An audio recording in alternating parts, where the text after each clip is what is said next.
Joining us right now, and I have to say I'm incredibly excited about this guest. I think perhaps more so than any other guest that I've had so far on the broadcast this year. I think he's incredibly well known, and if you are unfamiliar with him, just to inform you, Dr. Robert Malone, he's a global clinical research scholar and the original inventor of the mRNA vaccine platform that is used in Pfizer and Moderna vaccines. He's spoken quite a lot about this. He's written quite a lot about this, and he joins us now via Skype. Dr. Malone, it's a pleasure to have you. Thanks so much for your time today. Thank you, Dana, and thanks for the opportunity to speak with you and your audience. Of course, of course. So just to start off with, I mean, I know that I'll ask a question related to this audio soundbite, and then I want to go into some of the with mRNA, and then the whole idea, the phrase, the pandemic of the unvaccinated, and we'll talk about some of these mutations, because I watched a fascinating discussion that you had a little bit ago on that issue. But as it relates to Dr. Anthony Fauci, and he's used as, you know, he is the common source that we see on television most often about this from our government. What is your thought on his position as it relates to these mandates and boosters? I think Israel's not going into booster number 4. We're at booster number 3, I believe. And I wanted to kind of get your just top line thought on that. So Tony has once again flip-flopped and contradicted himself. There are multiple prior clips where he says we'll never do this. Also, the spokesperson for the Bush administration likewise saying we would never do this. We would respect people's autonomy. There's also clips from Nancy Pelosi saying that they'd never do this. And here we are.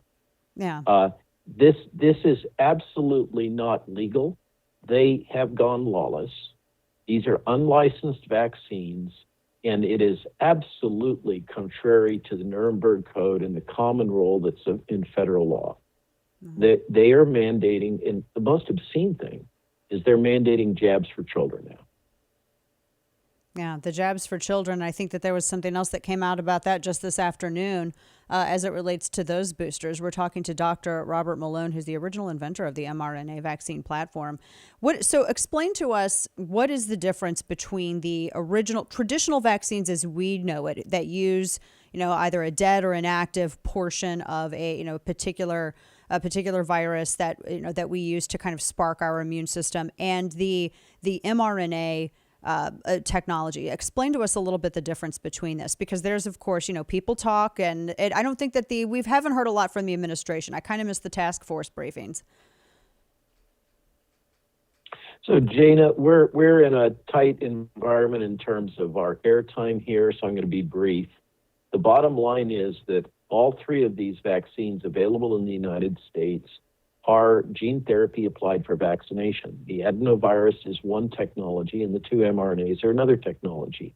They have differences and similarities. In all of them, they involve putting genetic material into your cells and causing your cells to make the proteins, as opposed to injecting the proteins. And one of the problems is the government did not force the vaccine companies to characterize where this material goes.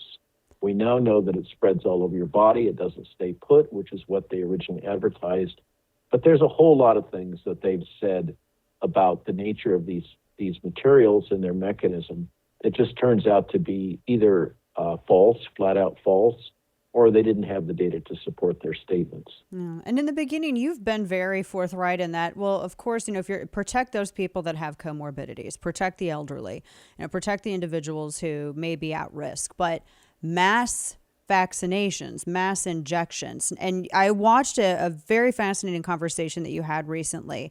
And the thought was that mass vaccinations, is this why we are seeing the number of mutations as quickly as we are seeing them? Are these mutations coming up quickly, in your opinion? And what do you attribute that to? Because we hear from the government that it's the pandemic of the unvaccinated. And I've heard it from lawmakers that it's the unvaccinated that are causing the mutations. What is you have the science behind you. What is your response? That's absolutely absurd. It goes against the fundamentals of Darwinian evolution by natural selection. I always like to cite people that have been the leaders in recognizing these things. And Dr. Gert Vandenbosch is a friend and former colleague at Solvay. I think gets the nod for being the world leader that has spoken out against this.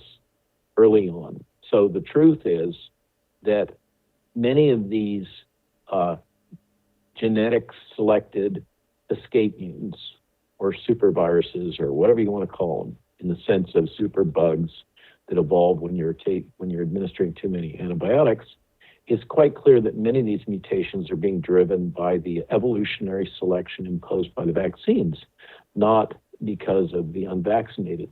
Here's the problem, Dana. The new Omicron variant doesn't fit the model of evolution off of the existing variants. There's something very odd. It is highly mutated in the specific region that the vaccines are targeting, and yet it has no obvious immediate predecessors in other circulating viruses. We just don't know what's going on here. There's a variety of hypotheses. Could be that it had bounced into animals and then back, but that kind of doesn't make sense why it would be so evolved for the human vaccines. There is a school of thought and credible, solid mutation chaser vaccinologists that assert that this has the hallmarks of a genetically engineered virus. Ooh. And we're talking with Dr. Robert Malone, who was the original inventor of the mRNA vaccine with Harvard Medical School fellow, global clinical research scholar. And he's talking with us about these mutations that we've been seeing. And that would explain, because I've seen enough doctors, and I think Dr. Angelique Kutizi in South Africa saying it's very odd because the symptoms are incredibly it's very mild and the symptoms are a little bit unusual when compared to previous variants. And that stayed with me, her remarks on that. And I don't think that there was enough attention to it. One of the questions that I have seen so often asked as it relates to you is you invented mRNA technology. You were a part of that. Why undermine its use? And that is what I've seen in pieces ranging from the Atlantic all the way on down the alphabet of media. And I thought that was very interesting, and I wanted to get your response to that. So it's important to recognize that the Atlantic attack piece, which is full of internal contradictions, very poorly written as a journalistic piece, was put out in a rush by a relatively inexperienced author that usually writes for the Chronicle of Higher Education. And Atlantic is owned by the Gates Foundation and by Steve Jobs' widow. And these pieces are funded by the Robert Wood Johnson Foundation and others, these attack pieces. And that particular piece came out about a week and a half after Peter Navarro and I put out our Washington Times op-ed advocating for a different policy about vaccination, which is right to your point. We advocated for a vaccine for the elderly and not for those that are at high risk, among other things. And this was a reaction hit piece trying to take me out because I was starting to interact in the political sphere and criticize current administration policy. Now, in terms of why am I doing this? Personally, I find what has gone on here to be offensive, deeply offensive. And one way to put it, Dana, I'm sure that you have got the integrity that if you were aware of a major transgression on the part of a employer, a broadcaster that you were working for, let's say sexual harassment or something else, or somebody putting out erroneous information, you would stand up and say, no, this isn't right, even though it might hurt your career because you have integrity. And for me, I had no choice. When I was aware of what was going on, and I was aware because I have good interactions with the FDA and the DOD, and I've spent too much time at CDC, ACIP meetings, and I could see right through what was going on. And when I was asked key questions during the Dark Horse podcast with Steve Kirsch, that I answered truthfully about what I knew, and that set off this whole cascade. It kind of woke the whole world up.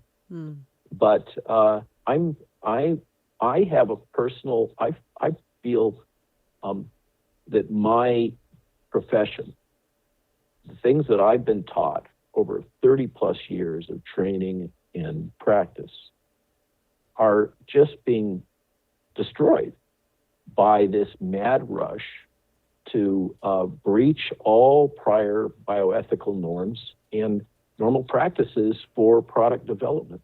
And it, to add salt to the wound, it happens to be the technology platform that I developed when I was a young man in my late 20s. And so, there's this was something that this young reporter from Atlantic Monthly just couldn't seem to get it through his head. He just kept questioning and questioning and questioning me. Why are you doing this? And I said, because it's the right thing to do. Right. That didn't seem to compute for him. The assumption was that I must have some ulterior financial motive, some angle here that I'm working. And it wasn't good enough to say, that because it's the right thing to do was not enough of a justification. It's an amazing statement about the integrity of our whole society, right, that we've come to this point. And the integrity that we expect of others. We're talking to Dr. Robert Malone. A couple of quick questions, because I know that you've talked about this before, the young men and some of the, we keep hearing about myocarditis, pericarditis, some of the dangers of these adverse reactions that we are seeing in some. I know the studies are ongoing with young men and these vaccines. What has been your experience with this? So I don't do direct clinical practice. I manage teams and assemble teams, particularly focused on clinical trials and clinical development. That's what I used to do for a living, right, before it was 24/7 podcasts. But I would still work with a lot of docs. I did a great podcast the other day with a pediatric cardiologist that's also a PhD in vascular inflammation. I mean, Kurt Miltown is about as qualified as you could possibly be. And he ran down the list, just anecdotal reports from the last week of admissions that he's had. This cardiomyopathy, this damage to the heart that's occurring in children, predominantly in young boys, but also in young girls, is quite frequent. There's recent data out of Hong Kong just published last week in which they did a comprehensive national assessment of hospitalization for myocarditis in the youth. The bottom line is the incidence rate of clinical hospitalized myocarditis in Hong Kong after Pfizer jab, number 2, is 1 in 2,700. Now, we're all focused on the myocarditis, but in Bobby's testimony the other day in Louisiana, there's actually a higher incidence of neuropathy in these children. It may be as high as 1 in 1,100. Okay, so these are the neural, right? Exactly. That we're all being distracted. Oh, just look at the myocarditis. That's one of a huge laundry list of side effects. And the idea, because the truth is, Dana, our children are extremely low risk for this disease unless they have some major pre-existing condition, cancer, cystic fibrosis, something like that. Okay? Healthy kids shrug this thing off like the common cold. And as Bobby put it in his testimony before Louisiana, never in the history of the world, to our knowledge, has there been a case in which children are being asked to sacrifice for the good of the aged. It has always been the other way around. Folks like me and you, I'm sure, do everything we can to protect the children. And now we're asking the children to sacrifice their lives and their health in order to save the octogenarians. Right. Now, all I can say is, who's making these decisions? Well, it turns out it's octogenarians. Those are the ones who are doing it. I have one more. I have one more quick question for you, Dr. Robert Malone, the original inventor of mRNA technology, and we so appreciate your time with us today. How many boosters are we going to be having? What kind of world is this going to be like? We already heard from WHO that this could go into 2026. So how long are we going to have this? It's endemic. Can they just admit that? WHO and Great Britain are both saying, I got to steal a line from my friend Mickey Willis. Their timeline for this pandemic is 2026, right? Yes. So good to know. Now we can all plan for that one. And how many jabs? Ad infinitum. Is it going to be every 2 weeks? Is it going to be every 2 months? Who knows? Here's the problem with all this. The science, the virology, the vaccinology, the immunology doesn't make sense. We're having very rapid decline in immune responses, and no one's asking the question why. And they are completely neglecting the two big risks that come with this, give a 3-year-old a hammer, everything becomes a nail approach that Dr. Fauci and Pfizer find so useful. Now, it's pointed out that this is rent-seeking behavior on the part of pharma. This is a great business model for pharma, as you know, right? What's not to like? This is the same business model that those of us that have been subscribing to Microsoft are having to buy into, right? We pay our fee every few months for them. But the problem is there's a thing called high zone tolerance, which you know about, because if you're the young people that you may know that have seasonal allergies, they go to the rheumatologist, they get their allergy shots. Okay, that's a way to generate tolerance. So this might be this. I hate to rush you, but we're running out of time. But this is similar to that, is what you're saying, and how you deal with this, like you would deal with like allergies. And it's just like what happens if you take too many flu vaccines. Also, you can shut down the immune response. So assuming that more is better here is grossly naive. Oh, goodness. Dr. Robert Malone, always a pleasure, sir. RW Malone MD is where he is on Twitter. Thank you so much for your time. It was a real pleasure to talk with you, and we would love to speak with you again. Thank you, sir. Bye-bye. Okay.